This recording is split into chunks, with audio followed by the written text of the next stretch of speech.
Mecah belah kita di tengah kita menghadapi musuh yang nyata, kristenisasi, komunis, sekuler, liberal, lain lagi yang mau menghancurkan NKRI dari luar, ingin menghancurkan sebagai bangsa, ingin merusak agama. Ada lagi namanya teori bubur panas. Jadi bubur ini tidak bisa disendok langsung dari tengah karena dia berasap, panas. Maka caranya bagaimana? Yang pinggir-pinggir tipis di tepi piring itu disendok dulu. Teori bubur panas namanya. Bubur ayam apa bubur kacang hijau? Oh, terserahlah, asalkan bubur. Jadi orang Islam dari pinggiran kota dikristenkan, program kristenisasi, diberikan pinjaman atas nama arisan. Begitu dia sudah terlilit utang, tak sanggup bayar, maka mulai diajak, akhirnya masuk. Ini bukan 1-2 kota. Saya dapat WA, SMS, yang saya ceritakan ini data, fakta, nyata. Berapa banyak itu dulu Pak Ustadz, satu kampung aslinya Islam itu dulu, sekarang sudah berubah. Gara-gara apa? Ini musuh yang nyata. Lalu kemudian anak-anak muda kita sekuler, liberal, agama hanya sebagai seremonial. Lahirnya akikah, nikahnya walimah, matinya takziah. Itu sajalah Islam menurut isi kepala otak dia. Tak ada Islam politik, tak ada Islam mengurus ekonomi. Sekuler, liberal. Datang pula lagi yang ketiga, komunis. Tuhan tak ada, agama tak ada. Tuhan tak pernah menciptakan manusia. Manusia itulah yang berhalusinasi, berimajinasi, menciptakan Tuhan dalam kepalanya. Itu yang sedang menyerang. Anak-anak kita diserang dengan berbagai macam film karton, internet, Twitter, BBM, WhatsApp, Instagram, video porno, macam-macam merusak kepala anak kita. Tapi agama Islam ini aneh dan unik. Orang kafir sampai bingung kalau menengok kita ramai malam ini berkumpul. Sudah kurusak mereka dengan komunis, tak juga rusak. Kurusak mereka dengan sekuler liberal, tidak juga. Kurusak kepala anak-anak muda itu dengan game online, PlayStation, dengan judi lewat internet, tidak juga rusak. Pengajian ramai, kota besar, Jabodetabek, metropolitan, segala macam tempat maksiat ada. Tapi begitu diundang tabligh akbar, pengajian melimpah ruah, sampai tegak, sampai luar biasa. Allahu Akbar. Nah, di tengah kita menghadapi musuh-musuh yang mencengkeram kita, tapi ada pula musuh di dalam, menggunting dalam lipatan, menjegal kawan seiring. Musuh dalam selimut. Siapa itu Pak Ustaz? Kepinding ya? Oleh sebab itu maka tujuan kita malam ini jangan pulang dari pengajian ini Masya Allah. Apanya Masya Allah? Saya bisa foto tadi. Bukan itu tujuan kita. Masya Allah, sampai melimpah ruah tadi, sampai sendal saya hilang. Bukan itu tujuan kita. Yang kita inginkan selesai dari tabligh akbar ini, paling tidak kita berkata, apa isinya tadi? Kami mulai sepakat untuk membangkitkan ekonomi umat, launching market 212. Belanja air minum Islam. Tadi ingat saya ada mereknya. Makan produk Islam. Jangan sampai tabligh akbar teriaknya Allahu Akbar, Allahu Akbar, pas makan donat Amerika. Datanglah ustadz bertanya kepada ustadz yang makan kue Amerika tadi. Ustadz, ya, tadi waktu tabligh akbar ustadz berteriak Allahu Akbar. Sekarang kenapa ustadz makan kue Amerika? Mestinya Allahu Akbar makan produk Islam lah. Apa kata dia? Amerika ini harus kita serang. Cara menyerangnya inilah dia. Allah. tak betul. Sekarang susah membedakan mana betul mana batil. Betul? Bukan batil. Bukan. Oleh sebab itu maka bahwa kita berbeda dalam furu' cabang itu biasa. Coba perhatikan kami berdua dengan Ustadz Mahir Tuwailibi, sama atau beda? Beda. Justru karena perbedaan itulah menjadi indah. Dari ujung rambut sampai ke ujung kaki beda. Sorban beliau di atas, saya di tengkuk. Baju beliau abu-abu agak kehitaman, saya putih. Sama-sama pakai cincin, tapi cincin saya satu, dia dua. Sama-sama pakai jam, jam saya di kiri, dia di kanan. Jadi berbeda, tapi kami sama-sama pakai baju. Ada yang kita sepakati. Tadi diminta saya sholat maghrib jadi imam. Saya bilang tak ada suara. Maju beliau jadi imam. Rupanya lain cara dia sama saya. Bismillah dia tak sekedengaran. Bismillahirrahmanirrahim. Alhamdulillahi Rabbil Alamin. Kata, serasa di Masjidil Haram. Lalu kemudian sholat ba'diyah maghrib. Saya waktu ba'diyah tadi tasyahud akhir, saya duduknya tasyahud akhir. Maaf cakap, pantat menempel ke lantai. Beliau saya tengok tidak, duduknya seperti duduk tasyahud awal, tapi sama-sama ba'diyah.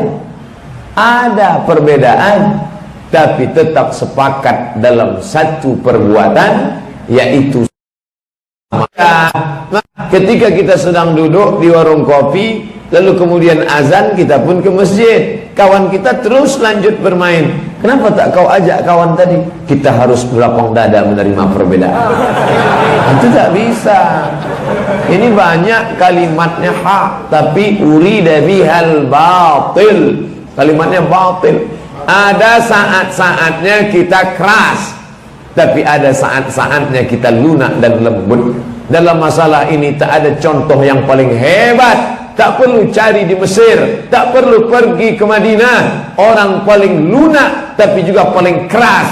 Keras dalam berprinsip, lembut dalam khilafiyah. Haji Abdul Malik Karim Amrullah, Buya Hamka. Buya Hamka itu ormasnya Muhammadiyah. Masjidnya Masjid Al-Azhar, sampai sekarang tegak berdiri. Beliau imam di sana, beliau ketuanya. Tapi ketika datang tamunya orang NU Kiai Haji Abdullah Syafi'i, kita tahu bahwa Masjid Muhammadiyah azannya satu kali, tapi untuk menghormati orang alim ulama ini, beliau perintahkan buat azan 2 kali, karena ini tamu. Tapi bukan berarti beliau mencela-mencela, bukan berarti tak berprinsip. Ketika beliau diajak oleh organisasi pemuda untuk menjumpai Paus Paulus, beliau tidak mau. Tolonglah Buya, tunjukkanlah kepada dunia bahwa kita berlapang dada menerima perbedaan. Apa kata Buya? Bagaimana mungkin aku bersalaman dengan orang yang sudah merubah akidah anak-anak bangsa itu? Allahu Akbar. Bukan anti kebinekaan, bukan tak senang dengan non-muslim, tapi ini masalah prinsip, ini masalah keyakinan. Ketika Buya Hamka diminta mencabut fatwa Majelis Ulama Indonesia tentang larangan Natal bersama, maka dia tidak mau. Ini tidak bisa tawar-menawar. Masalah mazhab. Ketika diundang beliau sholat subuh di Masjid Raya Jember, dia tahu bahwa Jember itu markasnya NU. Ketika beliau diminta imam sholat subuh, dia angkat kedua tangannya, Allahumma hdina fi man hadait, amin, wa afina fi man afait, amin. Padahal kita tahu beliau Muhammadiyah dalam majlis tarjihnya mentarjihkan mazhab Hambali dan Hanafi dalam salat subuh. Tidak ada kunut subuh. Mazhab Syafi'i yang berkunut subuh. Nahdlatul Ulama memilih mazhab Syafi'i berkunut subuh. Buya Hamka mengangkat tangan, di Masjid Raya Jember. Tapi bukan berarti dia tak berprinsip. Saat diminta menarik kembali fatwa Natal bersama, Buya Hamka tidak ada langkah mundurnya. Lebih baik mundur jadi ketua MUI daripada harus mencabut fatwa. Buya Hamka berhenti jadi ketua MUI bukan karena habis jabatan, tapi karena mempertahankan larangan Natal bersama. Allahu Akbar. Jadi ada saatnya kita berlapang dada, ada saatnya kita mesti berprinsip. Masalah usolli tak usolli, ini bukan prinsip. Ustaz dengar tadi ada kiri kanan Ustaz pakai usolli. Tidak. Kenapa? Mahallun niyati al-qalbu. Tempat niat itu qalbu. Di dalam. Tak bersuara, tak berbunyi, tak berhuruf. Itulah niat di dalam. Tapi ada sebagian orang, kalau tidak dilafazkannya, maka hatinya was-was. Kalau langsung dia ke masjid, Allahu Akbar. Ini qobliyah apa ba'diyah? Salat jamaah apa salat qasar? Jadi imam apa jadi makmum? Maka dilafazkannya. Kau salat apa? Salat isya. Usolli fardal isya. Berapa rakaat? 4 rakaatin. Ada apa qadha? Adaan. Jadi imam apa jadi makmum? Makmuman lillahi ta'ala. Maka kuatlah hatinya. Allahu Akbar. Tapi ada sebagian tak perlu. Dia sudah ada dalam. Allahu Akbar. Kau kenapa tak berniat? Niat aku di dalam. Kok aku tak dengar? Mana kau dengar? Aku tak cakap. Ini kita berlapang dada. Maka ulama di Mesir menulis buku Al-Fiqhu 'alal Madzahibil Arba'ah. Fikih 4 mazhab. Gunanya apa? Supaya kita tahu, oh, kawan saya yang melafazkan niat itu ikut ijtihad ulama-ulama yang tergabung dalam mazhab Syafi'i. Sedangkan dalam mazhab Hanafi bid'ah. Makna bid'ah di situ artinya tidak dibuat Nabi. Tapi bid'ah bukan berarti haram, karena bid'ah bukan hukum. Bid'ah itu bukan hukum.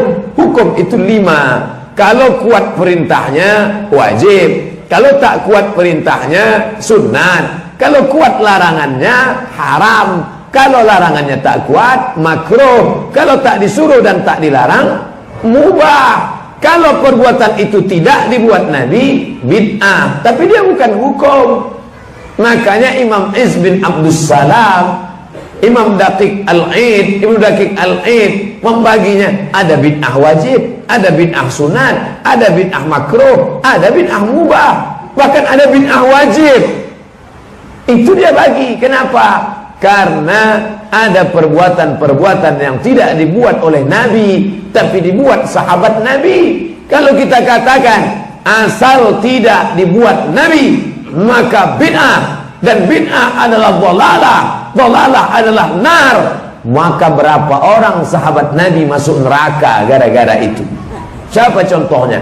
Ini kita pulang nanti malam insyaallah. Kalau menengok banyaknya kertas nih, udah jam 12 baru selesai. Abdurrahman bin Auf pulang malam ke rumah. Sampai di rumah dibacanya ayat kursi di 4 sudut rumahnya. Sudut kiri, Allahu la ilaha illa huwal hayyul qayyum la ta'khudhuhu sinatun wa la naum. Sudut Allahu la qayyum la ta'khudhuhu sinatun wa la naum. Sudut pojok belakang, Allahu la qayyum la ta'khudhuhu sinatun wa la naum. Sudut pojok belakang.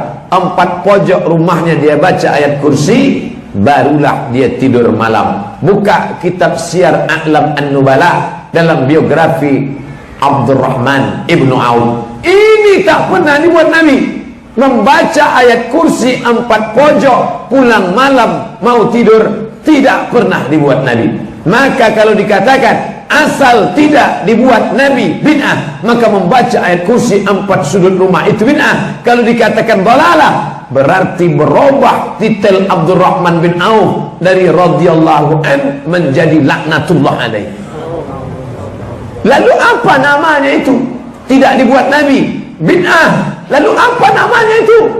Begitulah cerdasnya Muhammad bin Idris Asy-Syafi'i maka dia katakan ini mustahdatsah, ini perbuatan tak dibuat Nabi, tapi ada yang mungkarah, ada yang